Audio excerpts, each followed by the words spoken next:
Jadi melihat malaikat Jibril dalam bentuk aslinya 2 kali. Salah satunya adalah pada saat Mi'raj. Jadi saat Mi'raj itu bentuk aslinya diperlihatkan kepada Nabi Sallallahu Alaihi Wasallam. Yang bentuk aslinya adalah memenuhi ufuk timur dan barat dan memiliki 600 sayap. Jadi malaikat Jibril itu sayapnya ada 600.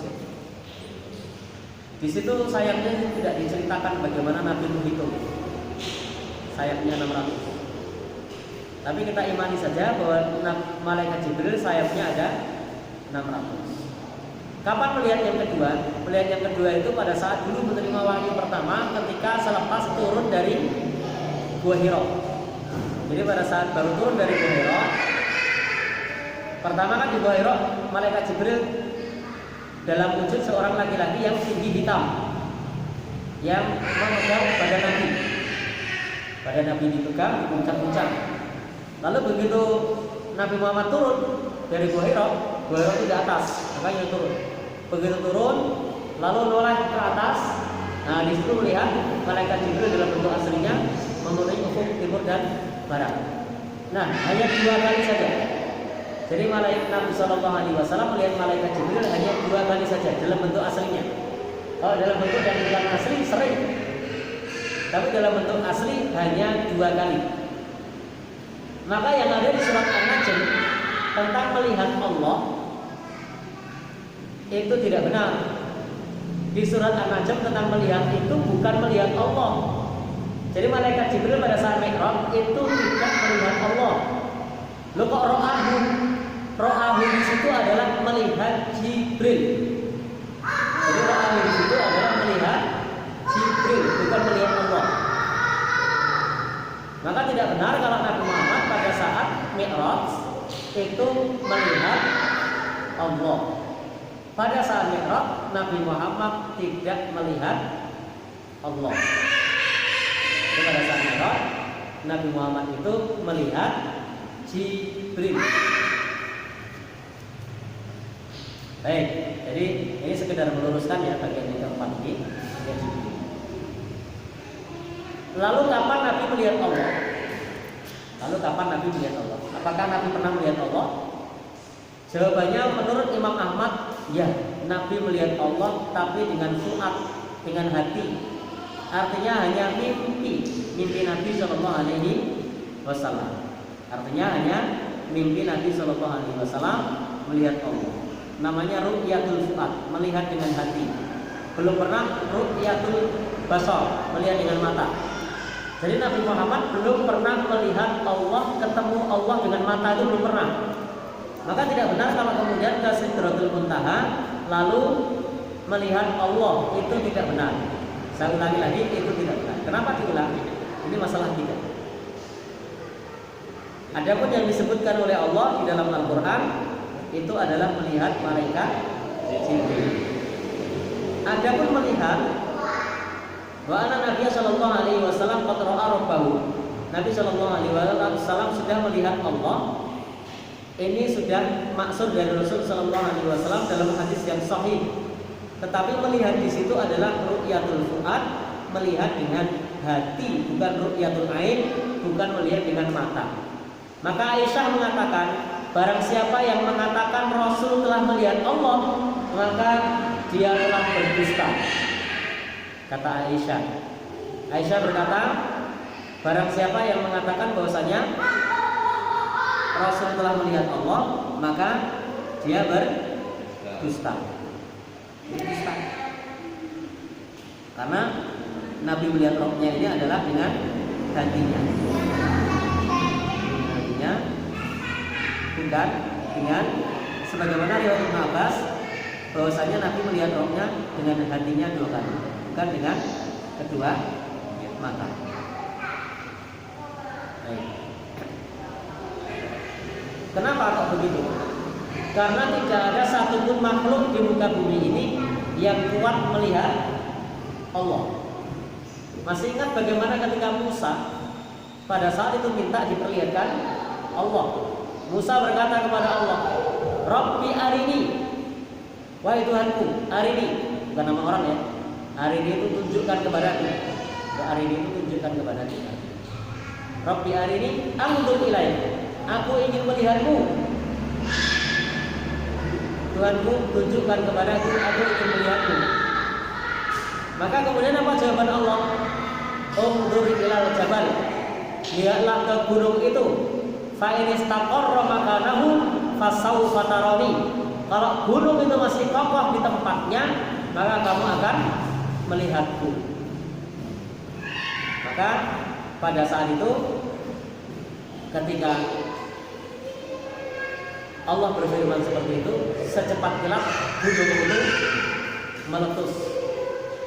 Jadi gunung itu meletus, tidak kuat melihat Allah Subhanahu wa ta'ala. Dimensinya berbeda. Tidak akan kuat. Lalu kemudian maka Musa pingsan. Nabi Musa pingsan. Falamma sa'iqa, ketika Musa kemudian sadar, dia mengatakan, aku bertobat kepadamu ya Allah. Inni tubtu ilaik. Aku bertobat kepadamu. Jadi orang yang pengen melihat Allah itu Nabi Musa. Dan itu hendak dikabulkan oleh Allah dengan syarat jika gunung itu kuat. Gunung tidak kuat, tidak mungkin Musa kuat. Ini sehingga jelas bahwa Nabi Muhammad pada saat Mi'raj tidak melihat Allah Subhanahu wa ta'ala. Nah, kapan orang beriman melihat Allah? Dalam akidah Ahlussunnah wal Jamaah, menurut Imam Ahmad di dalam kitab Ushul Sunnah, nanti akan melihat Allah pada hari kiamat.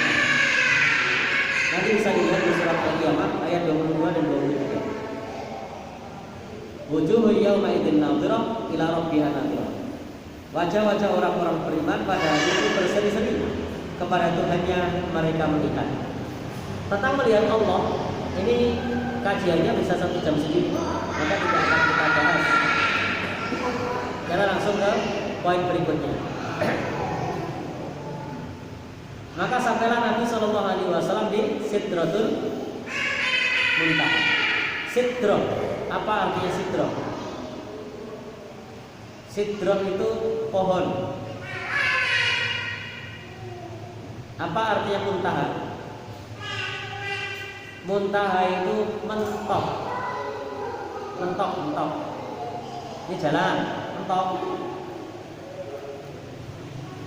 Pak, dalam lingkungan 1 jalan lurus. Nanti pentokan kanan. Mentok. Apa bahasa Indonesia ya? Itu Jawa. Mentok. Sama? Oh, ya, mentok. Jadi muntaha itu artinya mentok, pemberhentian terakhir.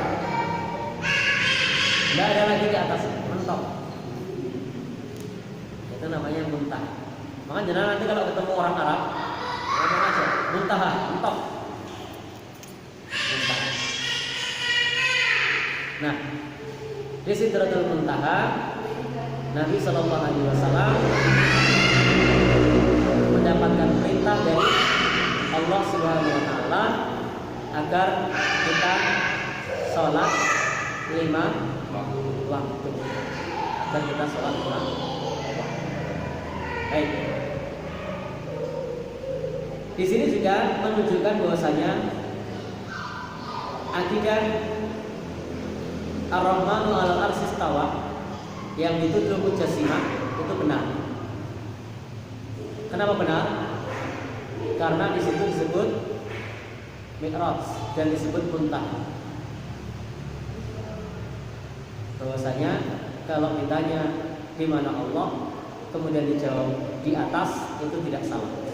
Dijawab di langit, itu tidak salah. Karena langit yang dimaksud tidak sama dengan langit yang kita lihat. Karena di atas yang dimaksud tidak sama dengan atas yang kita saksikan. Karena atas yang kita saksikan kan dunia bulat. Atas. Kenapa? Karena Allah itu sifatnya adalah tinggi. Lebih tinggi dari segala sesuatu. Jadi Allah itu fauqa kulli syai', di atas segala sesuatu. Jadi Allah itu di atas segala sesuatu. Allah di mana? Di atas. Karena Allah di atas segala sesuatu. Di atas segala sesuatu. Kita semua itu di bawah kuasa Allah Subhanahu wa Ta'ala. Allah di mana? Di langit. Karena yang dimaksud di langit itu tidak sama dengan apa yang seperti yang kita lihat. Kalau seperti yang kita lihat, langit mana? Sana. Bumi kan bulat. Sana. Tidak seperti yang kita lihat. Maka jawab saja sebagaimana dalam hadis Nabi, sebagaimana dalam Quran, bahwa Allah itu di atas, Allah itu di langit, Allah itu di atas ars. Itu tidak sama dengan yang kita pikirkan, tidak sama dengan apa yang kita lihat. Diimani, selesai. Demikian yang bisa kita sampaikan. Tidak panjang-panjang. Mohon maaf, kisah mi'rajnya tidak saya kutip, kisah melihat surga dan nerakanya tidak saya kutip, karena nanti ada kisah melihat surga dan orang-orang yang disisa di surga, dan ada kisah melihat neraka dan orang-orang yang disisa di neraka. Atau ambil satu-satu. Ambil satu yang mana? Itu tidak adil, banyak banget. Ya. Saya ambil satu aja. Nabi melihat orang yang kepalanya dipecah. Fayaqulu ra'suhu bil hajar. Yang ketika kepalanya dipecah, kemudian tumbuh lagi. Artinya tumbuh lagi itu tidak langsung tumbuh celing gitu kayak dalam film, bukan. Ya pakai proses, gorengan, sakit, berdarah-darah, jerit-jerit. Lalu begitu sudah pulih, kepalanya diremuk lagi. Lalu sudah mau pulih, jelas itu sakit, untuk melihat sakit, mendengar sakit, untuk ngomong sakit, untuk makan sakit, semuanya sakit loh. Kepalanya pecah, itu baru proses menyatu lama. Pakai gorengan, pakai bubuk lalor dan seterusnya. Lalu kemudian dikeprok lagi, terus. Siapa dia? Nabi bertanya kepada malaikat yang mengajaknya. Jawabannya apa? Ada apa? Siapa dia? Orang yang malamnya baca Quran, paginya lewat sholat subuh. Sholat subuhnya terlewat. Jadi menjalankan yang sunnah, tapi yang wajib ditinggal. Jadi menjalankan yang sunnah, yang wajib ditinggal. Itu siksaannya seperti itu nanti. Apalagi yang hanya karena nonton TV lalu tidak sholat subuh. Apalagi yang hanya karena mamang lalu tidak sholat subuh. Nah, siksaannya lebih ngeri. Nah ini orang ini yang dikeprok kepalanya tadi meninggalkan sholat subuh punya alasan. Alasannya apa? Malamnya ngaji. Jadi ngaji itu ya jangan ke malam, ada waktunya. Jangan sampai subuhnya kelewat. Nah, misalnya udah liyane dak saya medeni. Kalau di dalam kisah Mi'raj itu masih banyak itu.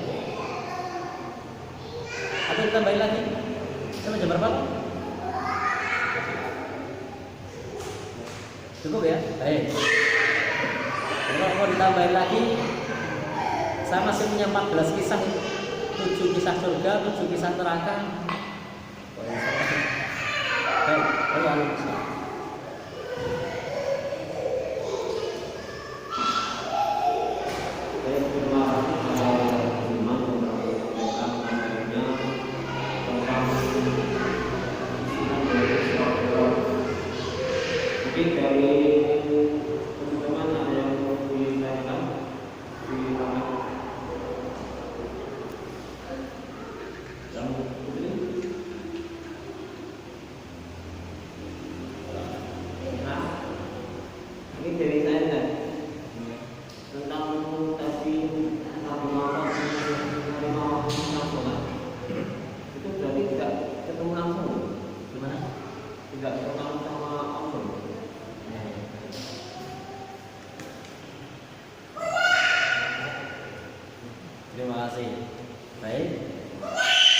ketika Nabi menerima wahyu Isra Mi'raj berarti tidak ketemu langsung sama Allah. Baik, di situ tidak ketemu maksudnya melihat, ya tidak melihat, tidak melihat, tapi menerima perintah langsung dari Allah Subhanahu Wa Taala tanpa melihat. Ada takbir di situ. Justru takbir ini untuk melindungi Nabi Muhammad. Jadi ada takbir, sehingga Nabi Muhammad SAW tidak. Maka ketika kita disebut ketemu, maka pertemuannya itu dibalik takbir. Takbirnya bagaimana? Wallahu a'lam. Karena jangan sampai kita menyamakan Allah dengan makhluknya. Jangan sampai kita menyamakan Allah dengan makhluknya. Maka kalau kita melihat apa yang disampaikan oleh Syekhul Islam Ibnu Taimiyah, memang Nabi Shallallahu Alaihi Wasallam pernah mengatakan, aku telah melihat Rabbku Tabaraka wa Taala, tetapi bukanlah waktu kejadian Isra Mi'raj, bahkan tatkala beliau pada saat itu berada di Madinah. Jadi memang ketika melihat Allah itu adalah ru'yatul fu'ad, bukan pada saat Isra Mi'raj. Itu dikatakan oleh Syekhul Islam Ibnu Taimiyah seperti itu. Sehingga pertemuan Nabi Shallallahu Alaihi Wasallam kepada Allah itu adalah bukan pertemuan sebagaimana pertemuan manusia, karena Allah tidak sama dengan makhluknya dan tidak ada proses tadi melihat Allah. Karena memang tidak ada penjelasan mengenai hal tersebut. Dan dalam Raihul Maktum disebutkan pula di situ ada di luar hijab, di belakang hijab, itu terhijab, ada sesuatu yang menghijabi, kita tidak tahu bahwa Nabi Shallallahu Alaihi Wasallam tidak melihat Allah Subhanahu Wa Taala. Apakah bertemu? Iya, tapi tidak melihat Allah Subhanahu Wa Taala.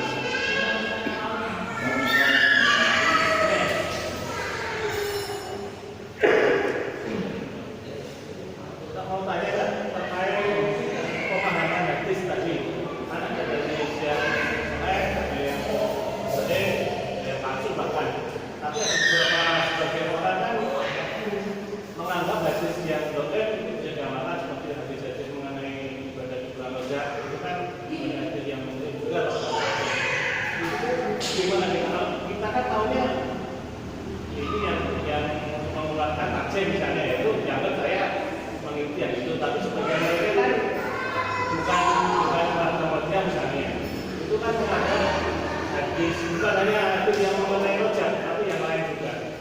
Terus sikap kita gimana? Terima kasih. Di HPT itu sudah disampaikan prinsip bagi warga Muhammadiyah hanya mengamalkan hadis yang sahih. Kalau misalnya dipaksakan, maka hadis tersebut hasan, dhaif tidak bisa. Itu prinsip dari tarjih. Hanya sahih sama hasan yang dipakai di dalam HPT atau disebutkan putusan tarjih. Tetapi bagaimana untuk orang awam? Kalau mau melihat hadis, maka pastikan satu, susunan hadis itu satu harus ada namanya sanad. Jadi jangan hanya tahu-tahu Rasul bersabda, tapi harus ada dari siapa? Sanad. Kemudian yang kedua, ada isnad. Isnad itu lafadznya aku mendengar, atau beliau berkata, atau siapa. Jadi sumber dari perawi itu, dari sanad tersebut itu bagaimana? Apakah mendengar langsung, apakah orang ketiga? Itu namanya isnad. Jadi sanad, isnad. Yang ketiga adalah matan. Matan itu adalah redaksi. Redaksinya tidak boleh bertentangan dengan hadis yang sahih. Kemudian yang keempat adalah rawi. rawinya harus rawi yang terpercaya. Kalau yang sudah pasti ya Bukhari, Muslim. Kalau selain Bukhari, Muslim misalnya pakai Ibnu Majah boleh nggak? Boleh kalau sahih. Maka kalau misalnya ada orang yang mengamalkan itu, tanyakan saja salah satu dari susunan hadis tadi, komponen hadis tadi. Tanyakan perawinya siapa, kemudian sanadnya siapa. Terus kalau bisa di kitab apa, itu biar jelas. Kalau nggak ada, nggak bisa nyebutkan ya aneh. Kalau hadis sahih pasti ada rawinya. Jadi tidak semua yang masyhur itu kemudian sahih. Kalau mau paling enak beli buku aja. Buku namanya Silsilah Dhaifah wal Mawdu'ah. Itu silsilah hadis dhaif dan hadis palsu. Kalau ada di situ berarti dhaif. Kalau ada di situ berarti palsu. Atau beli kitab namanya kitab Mawdu'at, penulisnya Imam Ibnu Jauzi. Itu kitab kumpulan hadis palsu. Itu bisa beli buku itu. Atau jangan nanti tinggal cari aja di toko buku, beli buku kitab-kitab hadis palsu populer gitu. Kalau tidak mau banyak, kalau kitab yang saya sebut tadi kan berjilid-jilid tuh, itu malah rasa bocor. Cari aja buku, udah banyak di pasaran. Hadis-hadis dhaif palsu populer. Kalau ada di situ berarti palsu atau populer. Nah, nanti tinggal dikopikan aja alasannya apa di sini aja. Kalau misalnya ada teman yang besar itu di copy itu balik dikirim. Ini loh, hadismu palsu. Kenapa? Terbukti ada perawi namanya ini. Orang ini biasa dusta.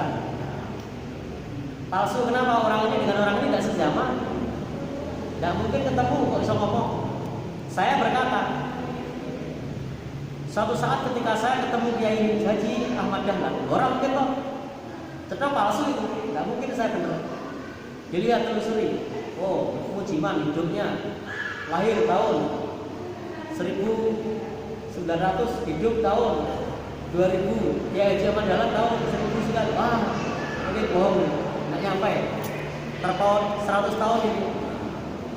Jadi jelas tidak bisa.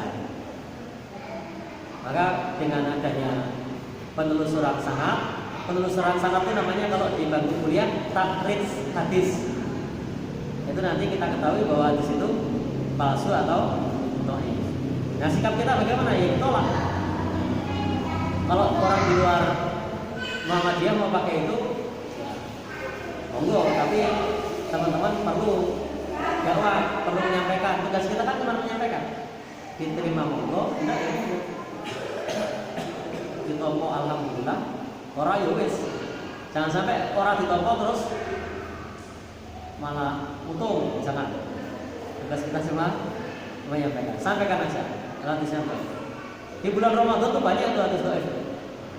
Awalnya adalah rahmat, tengahnya adalah dan seterusnya.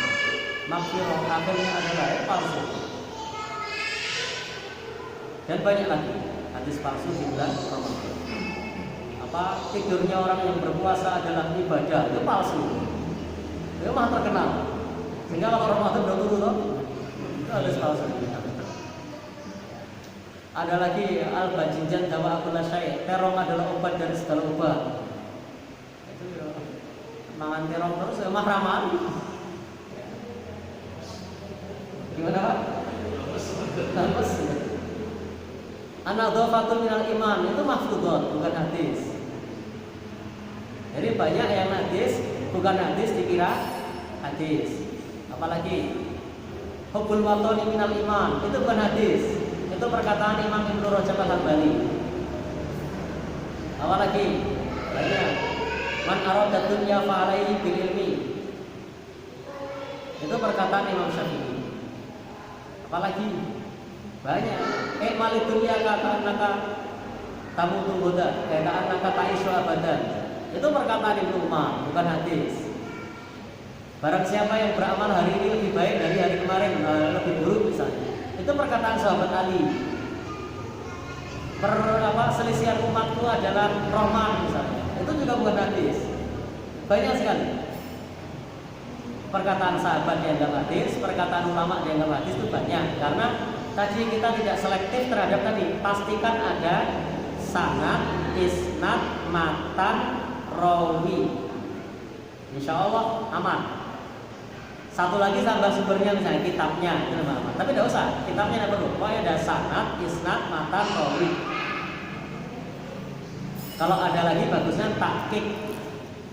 Tapi kan tidak perlu. Teman-teman mau cari tahqiq juga memang susah. Tahqiq itu siapa yang sudah teliti hadisnya? Susah. Gitu ya. Allah alam bisawab. Jadi terima kasih. Kalau tidak ada kita akhiri kajian pada sore ini. Sebelum hari kita akhiri dengan berdoa alhamdulillah.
Ya.